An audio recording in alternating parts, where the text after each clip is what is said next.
Hello, everyone. Welcome back to my channel. I hope everyone is having a wonderful day. Before starting the video, please subscribe and keep watching for more detailed videos. When Yankee Crystal Lowe stepped forward with news that she was facing stage 3 breast cancer, the ripple it caused across the Hallmark family and among her fans has been nothing short of profound.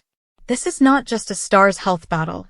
It is a moment when art, empathy, and mobilization intersect. In this narrative, we will trace that ripple, witness how people responded, and explore practical ways anyone can join in to help. It all began quietly, in the way many confronting illnesses must begin, with uncertainty, denial, fear. Yankee Crystal Lowe, known for both her acting and directing work within the Hallmark ecosystem, shared in a personal essay that she first noticed a mass in her right breast early in 2025. Despite mammograms and ultrasounds that initially showed nothing, she felt something, an intuition, a signal her body was sending her. Over time, the mass shifted, changed, grew, and her doctors grew concerned. Biopsy confirmed invasive ductal carcinoma. Later, more imaging revealed the disease had advanced. Stage 3. Small comforts often become anchors in those early days. A spouse's embrace, a child's laughter, a friend's text. Lowe recalls curling up crying when the diagnosis was delivered. Later, she allowed her husband the time and space to process alongside her. Her small children, a daughter and a son, became unintentional lifelines, laughter, innocence, normalcy. As she wrote, "The diagnosis stripped me down in ways she never saw coming, physically, emotionally, spiritually. But from that vulnerability emerged something potent, resolve." She conceptualized her chemotherapy as a warrior she would name Agnes MacDonald, pitting her internal strength against the cancer she called Barry. She donned that imagery with fierce intention, music, visuals, mindset. And she shared it, because even as she wrote, she recognized how many women walk this path in silence. Once that story was published, supporters flooded in. Hallmark colleagues, longtime fans, and new allies all responded. Her co-star Kristen Booth launched a GoFundMe campaign to help cover mounting medical and living expenses during a period where Lowe would be largely unable to work. That fundraiser has become a focal point, a place where people can tangibly contribute. Booth described the campaign as an act led by friends, some old, some newer, united in wanting to support someone they hold dear. The Hallmark network itself mobilized. Colleagues offered to adjust shooting schedules, donate wigs, arrange transportation to treatments, acts of logistical and emotional support that speak volumes. Nikki DeLoach, another Hallmark luminary, posted directly, "Sending you all the love and prayers. We are here for you." Ashley Williams, who spearheads Hallmark's Make Her Mark program, expressed how honored she was to walk alongside her now. Barbara Niven, whom Lowe had directed, called her a warrior and asked, "Please let me know how I can help you." Messages from fans poured in as well. Comments, social media shares, prayers.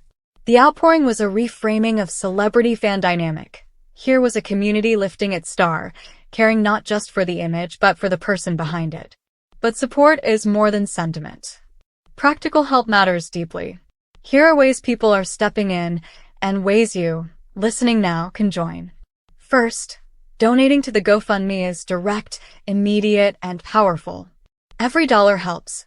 Medical costs, travel, reconstruction, therapies, daily living costs during a time when earning may be impossible. No gift is too small. Pooled together, they make a big difference. Kristen Booth initially set the goal at $10,000. As of mid-October, more than $7,300 had already been raised. Second, spreading awareness matters. Sharing the fundraising link, reposting her story, urging friends and networks to check their own health, these ripple far beyond one individual. Lowe herself has used her platform to prompt women to get mammograms, to pay attention to anomalies, and to persist if initial tests offer reassurance. Your share or mention could reach someone who needs the push to go get checked. Third, offering your services. If you're local to an area near her or near someone in treatment, volunteering time, rides to appointments, meals, babysitting, running errands can relieve the small burdens that accumulate in a cancer journey. If you have skills, graphic design, social media, fundraising, event planning, Offering them pro bono to those organizing support campaigns can amplify impact. Fourth, emotional support matters. Comments, letters, messages, virtual check-ins. They all convey love and solidarity. Even a short message that you're thinking of her can be a balm on hard days. Some fan groups have organized prayer circles or meditations in her honor. Fifth, long-term advocacy helps. Supporting cancer research, funding breast cancer organizations, lobbying for better access to care. These structural efforts ensure more people benefit decades into the future. Crystal's openness offers a chance to bring others along in that awareness work. As she moves through cycles of chemo, surgery, radiation, and eventual reconstruction, her physical reality will shift. She has acknowledged the emotional terrain will be steep. Body changes, side effects, fatigue, uncertainty. But she is doing more than endure. She is choosing to grow. She writes, "To turn poison into medicine. To grow." It is important to underscore, cancer journeys are nonlinear. There will be days that feel small, fearful, discouraging. There will be moments where progress seems stalled, where pain is deeper than words. The support network must be steady, friends, fans, colleagues, strangers, offering not only hope but consistency, kindness, patience. It's also worth noting the symbolism behind her warrior archetype.